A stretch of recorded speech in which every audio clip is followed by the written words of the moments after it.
Welcome back to the AMA Future of Marketing Summit and a special edition of the Non-Obvious Insights Show. I am your host, Rohit Bhargava, and I have my longtime collaborator and friend, Jinal Shah, here to talk about marketing your startup in a pandemic and into the future. Welcome, Jinal. Thank you. So nice to be here, Rohit.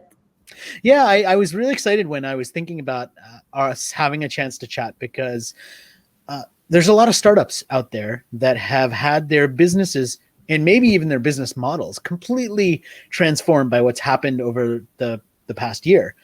And I know that you're in a business with Feather that has been heavily impacted by the pandemic. And for people who don't know who Feather is or what they do, maybe you can just start off by giving us a little bit of the short version of what is Feather and what space are you in? Yeah, absolutely. So Feather, at our core, we're a furniture rental company. We are all about reimagining people's relationship with material goods and really challenging the idea of ownership, right? There are incredible examples like Run the Runway, car leasing, where we've seen that we don't really need to own certain things that we've been trained or conditioned to want to own. And we're applying this idea to furniture. And we find that furniture hasn't really been innovated upon in many years, or the model in the industry. And, with reverse logistics, that's what we're really trying to do. There's also a huge environmental play here. Every year, about 20 billion pounds of furniture, fast furniture, end up in the landfill. And that's the same amount of plastic that ends up in the oceans. So, it's much less talked about. In fact, it's never talked about. So we're really sort of trying to tie up all these macro trends that we see and offer a service that we believe is of the future and what the future generations will want. And you're currently operating in a handful of cities, right? Correct. We're in 3 markets right now: New York, the Bay Area, and Los Angeles. And those are 3 markets that I think have been really impacted by what's happened over the last, let's say, 6 to 8 months. And in particular, there's been, I think, a lot of movement of people. So some people have moved out of the city. Hopefully, some people have moved back into the city, but people have maybe moved from one location to another. So just talk about the impact that sort of transient population has had on the business and how you've been thinking about your marketing. Yeah, for sure. That's a great question. Like many service businesses, the first few weeks were of confusion in that, are we an essential business? Are we not? We figured out we were working with the government. And so the government actually said, you guys are essential because people need furniture. Basically, that's what they said? Basically, yeah. I'm sure there was a better process there with our lawyers, but that's literally what it came down to. Well, that's validating, I guess, because some of us never had that moment. Like, I still wonder, am I essential? So good. That's good that you had that. Yeah, I mean, we have to get inside people's homes, and the government did deem moving as essential, right? Like, you can't stop people if they have moves coming up, and that's really when people think about their furniture the most. So the move moment for us is extremely important. What we did see, what was really interesting, is we saw actually a 400% increase in our work from home assortment, because suddenly, right. city homes, which aren't really built for working from home. Like, I never had a desk in my home before the pandemic. And, so you saw sort of these target audience really wanting to shore themselves up. And also what was really nice is, not knowing the uncertainty of the pandemic, a rental option just makes so much sense, because you don't know how long you're going to be in your rental space. You don't know how long the pandemic is going to impact your work situation. So we saw an amazing increase in that assortment during that time frame. And we actually remain really bullish. We think that now more than ever, the macro shift in people's relationship with space and home will actually help rental businesses like ours. In New York alone, there are about I think 14,000 empty apartments right now. Rents have come down by 10 to 15%. So suddenly New York is actually an incredibly welcoming city, it's a great for the first time, the renters have some leverage, right? I know you live in New York, so you're familiar with this as a renter also, probably. Exactly. We think that, this idea of also not being not feeling like you have a heaviness around your life, right? Like not being tied down to and making huge investments in furniture. We think all of that's going to come together and create a really larger market for rental than the one that existed before. I mean, even just thinking about like when you are moving into a one bedroom apartment, and let's say you want to furnish it not with like furniture that breaks immediately but with good quality furniture, it's going to set you back at least $6,000-7,000, just for a one bedroom. And then you got to figure out like, what am I going to do with this furniture when I When eventually move and exactly. when I leave? Yeah, I remember when I first this was in a different country. It was in Australia actually, but when I moved there, I had to move into an unfurnished apartment. And in Australia, at least, when you get an unfurnished apartment, what they also don't give you is a refrigerator and a washing machine. If you have space for the washing machine, like you have to buy those things too. They don't just come with the place. And so I had this moment, which I imagine many of your customers have, where it's like, oh man, I got to get all this stuff, and maybe I'll just get the cheapest stuff I can possibly afford, and I'll upgrade it later, which of course you never do, or I'll just deal with sleeping on the ground for a while because I can just get the other thing, right? And I thought it was interesting what you said about people's relationship to space and how that's been shifting. Because to me, like one of the things that is a huge opportunity for marketers right now is to think about the relationship that people have to the stuff that we're consuming and how it's changed as a result of the pandemic. And to me, like what you just said there about like people need to have more working space in their space. They need to have more ability to actually get work done, and structuring that that workspace so that you don't get distracted all the time by the great distractions of working from home, right? The fridge, the bed, the TV. You want to Or like, the dog in my case, yeah, who's or the dog. Yeah, exactly. yeah. So And it's actually not just about working from home, right? Like we did a lot of research and speaking to our customers before, during, and even now. What I wouldn't say it's like post COVID, but we're sort of getting to a new normalcy. And the one thing we keep sort of learning again and again is we're all doing more from home, right? We're working from home, we're socializing from home. We're trying to find these various pockets in our home that can serve multiple roles, and your furniture plays such a huge role in that. Like your dining room now has to play like 4 different roles if you don't have a separate study area. So I think this whole notion of do more from home is I don't necessarily see that as a macro shift diminishing anytime soon.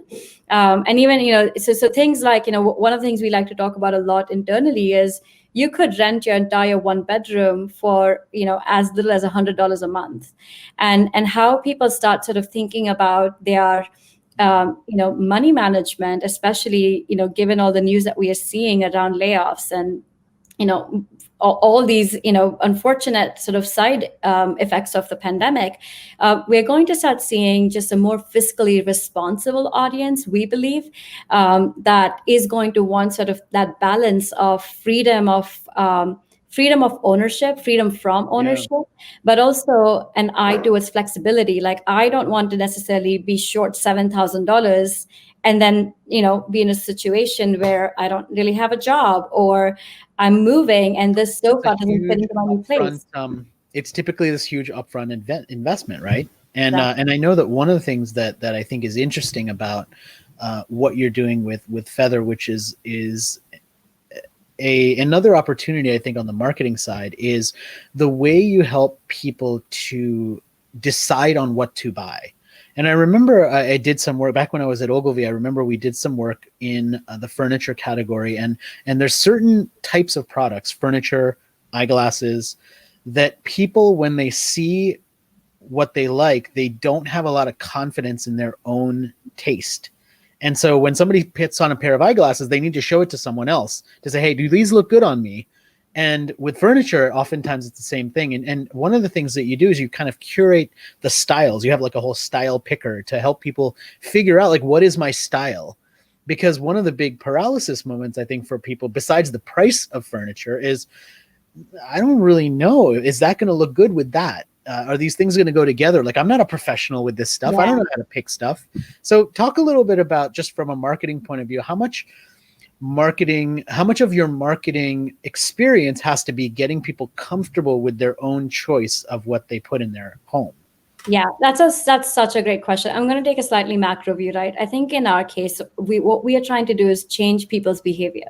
We're trying to really introduce this idea of you don't actually have to own things like furniture, and how we actually change that behavior. What you just talked about, like helping them get over that hump, is a huge part of that. One thing we know. I'm so sorry. Give me 1 second. Hey, it's real life. We're at home with the furniture and with everything. So Exactly. this is See, real life right now. that comes with the furniture if someone wants. Apologies. Just give me 1 second.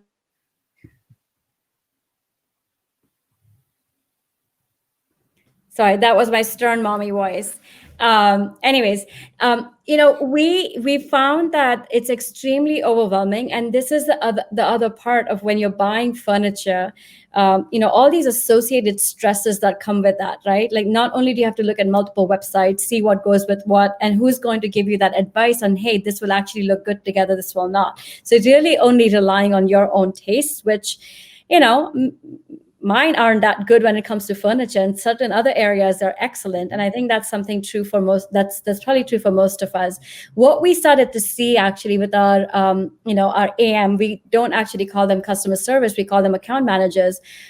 When they get on the phone, that's the number one question people ask them, like, hey, what do you think will look good in my house? So oftentimes we actually look at layouts and we are helping them. It's like, you know what, you might Yeah. not want to go with this sofa, you might actually want to pick this instead.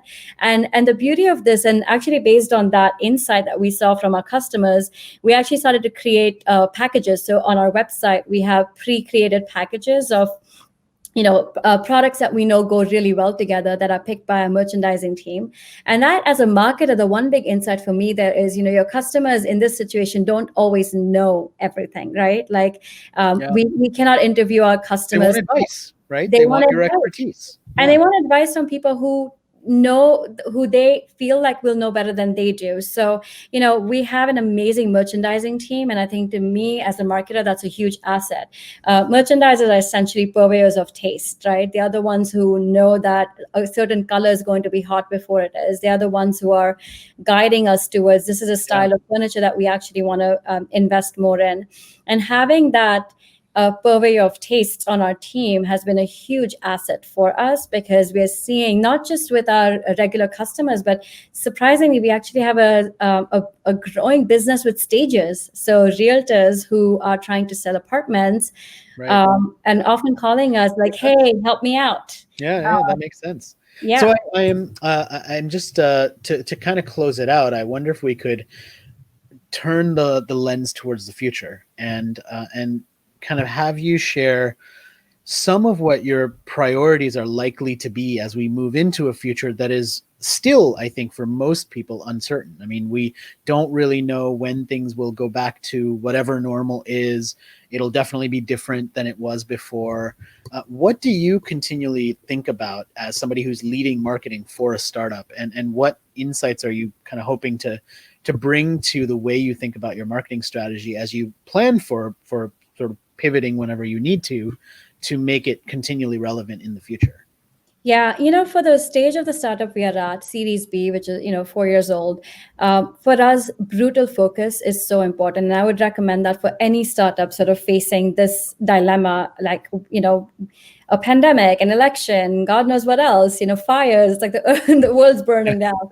Um, Despite the uncertainty and ambiguity that these things may present, I think focus is going to be so, so, so critical. Like, even in our own business, we have so many opportunities in so many different directions, but not just from a marketing perspective, but from our engineering product, like, we have limited resources, and how best are we going to deploy them in what direction? So I do think some fundamentals don't really change, but for us as a young company, focus is even most important. Now, when it comes down to marketing, there's enough that's been talked about the reliance on Facebook and Google, and the certain channels that are the gatekeepers for growth, and I'm no different.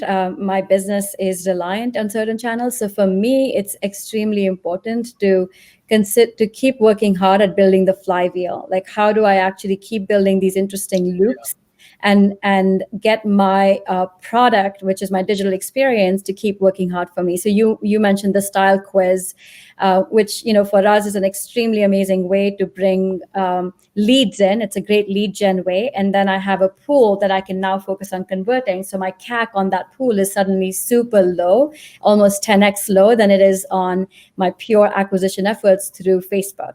So right now in early stages, it is a mix of like hardcore math for us, which doesn't go away, and then storytelling, which also in some ways doesn't go away, right? But our storytelling is, I want to say, not necessarily as high octane as it was when I was in my J. Walter Thompson agency world days. It still needs to be focused on driving this massive behavior change, and that's a hard one. That's a hard skill. Yeah, but it's still focused on that empathy of the experience that people have. They're moving, they're starting something new, and so it is focused on that. And I think that's a really important lesson. So Jinal, thank you for spending some time with me, with us, just sharing what you're thinking about right now as you prepare your marketing and your startup for the future. So thanks so much.